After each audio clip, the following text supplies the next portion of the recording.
Hello students. Welcome to my channel and आज हम पढ़ने वाले हैं फंडामेंटल ऑफ इन्वेस्टमेंट।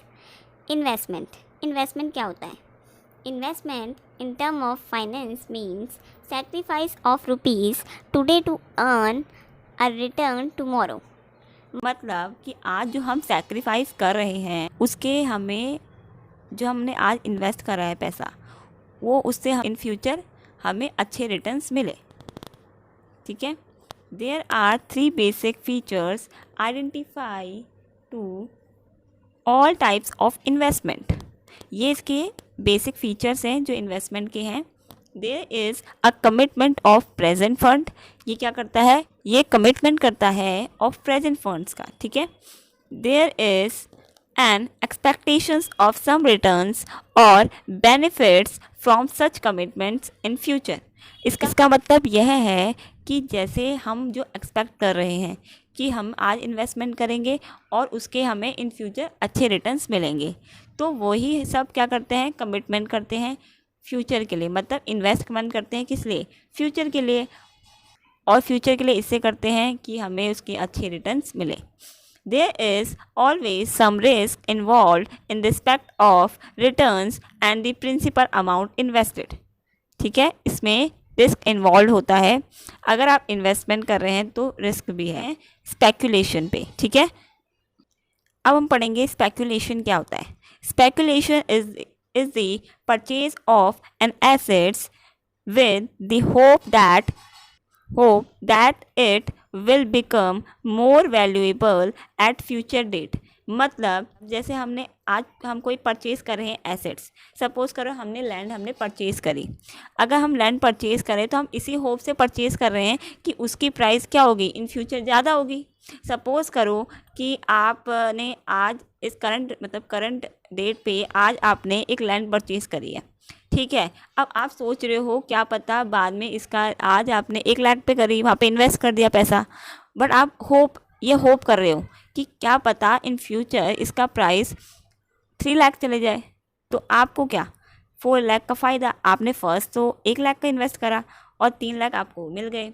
तो मतलब आप इसमें सिर्फ होप कर रहे होते हो। मतलब स्पेकुलेशन मतलब होप करना, मतलब आशा करना। ठीक है। उसके बाद हम पढ़ते हैं रिटर्न। रिटर्न क्या होता है? Investor always wish to earn a return on the funds invested in assets.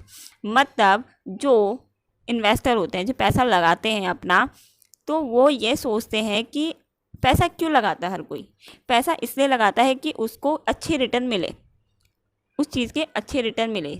Suppose करो कि आपने कोई भी अपना जो पैसा है वो आपने कोई शेयर्स पे लगाया, या आपने कोई किसी पे इन्वेस्ट करा अपना पैसा। ठीक है। और आपने मान लो सपोज शेयर्स पे लगाया और आप उस कंपनी को फ़ायदा हो जाता है। कंपनी को फ़ायदा होता है तो कंपनी क्या होती है? डिविडेंड देती है। सारे जितना फ़ायदा होता है सभी इन्वेस्टर्स पे वो डिविडेंड देती है। तो उससे क्या होगा? वो आपको अच्छे रिटर्न ही तो दिए। कंपनी को फ़ायदा हुआ तो उसने आपको भी रिटर्न दिए। वैसे ही बैंक्स में होता है।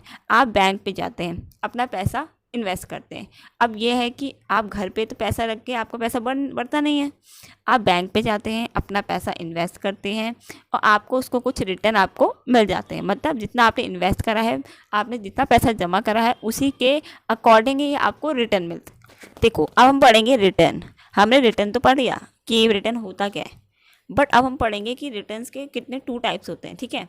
2 टाइप्स में आता है। एक आता है हमारा एक्सपेक्टेड रिटर्न, एक आता है हमारा रियलाइज रिटर्न। एक्सपेक्टेड क्या होता है? Expected returns refer to the anticipated return for some future period.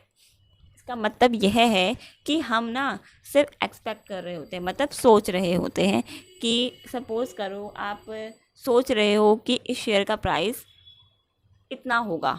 आप सिर्फ एक्सपेक्ट कर रहे हो, अभी आप सिर्फ सोच रहे हो। रियलाइज्ड क्या होता है? रियलाइज रिटर्न वो होता है, realize return is the net actual returns earn by the investor over the holding period. मतलब जैसे आपने अब कहीं पैसा लगाया है, मतलब जो आपने, वो तो पहले वाला तो आपने एक्सपेक्ट करा था, बट ये आपका जो असली में हो चुका है। मतलब जैसे आपने कहीं अपना पैसा लगाया है और आपको उसके रिटर्न्स मिल भी गए हैं, जो आपको एक्चुअल रिटर्न्स मिले हैं। ठीक है। It's refer to the actual returns over some pass period. ठीक है, तो आज के लिए बस इतना ही। अगर आपको मेरी वीडियो अच्छी लगी तो मेरे चैनल को सब्सक्राइब करें, मेरी वीडियो को लाइक करें। Thank you so much.